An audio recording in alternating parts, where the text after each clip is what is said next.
गोष्ट आपल्यात काय आहे याचा शोध आधी आपण घ्यायला हवा. सगळ्यात मोठी गरज आहे ती आहे.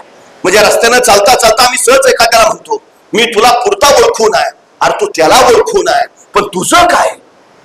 तू स्वतःला किती ओळखलंयस? तू स्वतःला किती जाणलंय? काय क्षमता आहे तुझ्यात? काय कौशल्य आहे तुझ्यात? तू काय करू शकतो? काय माहिती आहे आपल्याला? कधीतरी शांतपणे या सगळ्या गोष्टींचा विचार आम्ही केला पाहिजे. सगळ्यात महत्वाची गरज आहे ती क्षमता. याच्यावरच लक्ष केंद्रित केलं पाहिजे.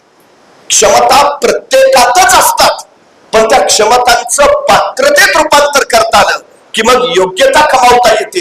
ही सगळ्यात मोठी गोष्ट आहे. आणि क्षमतांचं पात्रतेत रूपांतर करायचं काम आमचं शिक्षण करतं आणि मग आमच्या विद्यार्थ्यांना योग्यता मिळते.